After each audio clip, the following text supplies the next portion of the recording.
Redmi dengan Realme, apa beza dia? Okey, soalan ni aku dah terima banyak sangat soalan aku tanya daripada WhatsApp lah biasanya orang tanya aku. Dan aku faham lah kenapa orang tanya pasal dia punya nama sebutan dia nak sama, Realme dengan Redmi. Dan kedua-duanya adalah company daripada China yang menjual iPhone. Jadi dalam video kali ni aku nak rungkai kat hampa, aku nak kongsi dengan hampa apakah perbezaan Redmi dengan Realme. Tanpa buang masa, let's jom.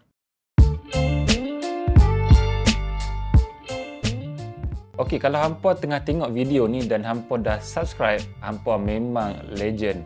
Kalau hampa tengah tengok video ni tapi belum subscribe, hampa sikit lagi nak jadi legend.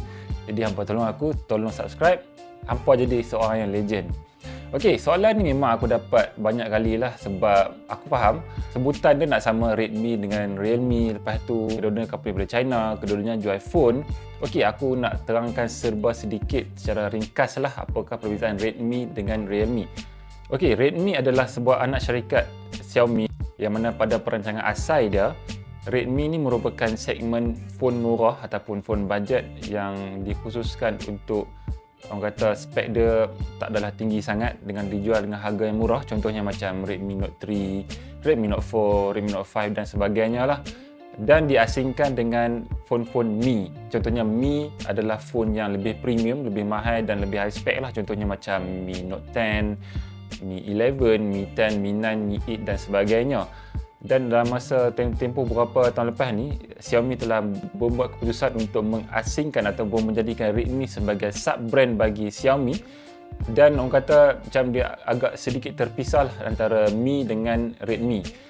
So Redmi ni menjadi satu orang kata sub-brand kepada Xiaomi. Masih lagi berada di bawah Xiaomi, cuma diasingkan daripada Mi. Aku tak pasti sebab apa. Sebab kalau dia tak asingkan pun orang still anggap Redmi ni sebagai phone yang budget yang murah lah. Okay, manakala Realme pada asalnya adalah sebuah anak syarikat ataupun sub-brand kepada Oppo. Yang mana Oppo adalah anak syarikat pula kepada BBK Electronics. BBK Electronics ni dia punya syarikat bawah dia ada Oppo, ada Vivo, ada OnePlus. Dan sejak 2018, Realme telah berpisah daripada Oppo dan masih lagi berada di bawah BBK Electronics. Jadi, BBK Electronics ada 4 anak syarikat lah. OnePlus, Oppo, Realme dan Vivo. So, ada bezalah hampa kena faham Xiaomi dengan BBK Electronics. Lepas tu bawah tu adalah ada Redmi, ada Realme, ada Oppo semua tu. Itu antara benda yang kita kena faham tu dia punya struktur syarikat tu sendiri.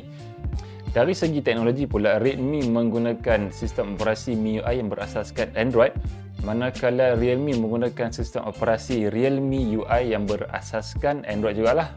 So, dua-dua phone Android tapi ada beza dari segi dia punya antarmuka ataupun user interface. Yang mana user interface sebelum ni Realme menggunakan ColorOS yang orang kata Oppo punya sistem operation lah.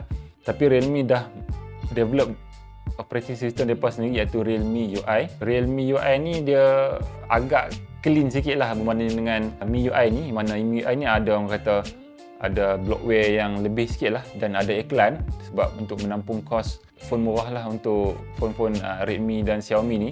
Manakala phone-phone Realme ni menggunakan Realme UI yang bagi aku dia mengambil langkah yang agak bagus jugalah. Dia keluar daripada ColorOS yang mana ColorOS ni nampak macam budak-budak sikit, childish. Okey, dari segi fast charging teknologi memang ada beza jugalah. Contohnya macam phone-phone Redmi ni menggunakan Mi Charge Turbo, yang mana Mi Charge Turbo ni turut digunakan pada phone-phone Mi, yang mana kita tengok dekat contohnya macam Mi 9 menggunakan Mi Charge Turbo 27W, Mi 10 menggunakan 30W Charge Turbo, manakala phone-phone Realme menggunakan Super Dart.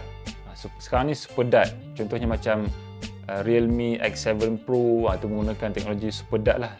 Okey, Super Dart ni sebenarnya bukanlah satu teknologi baru lah. Dia sebenarnya satu teknologi yang di rebrand ataupun dijenamakan semula daripada Oppo VOOC.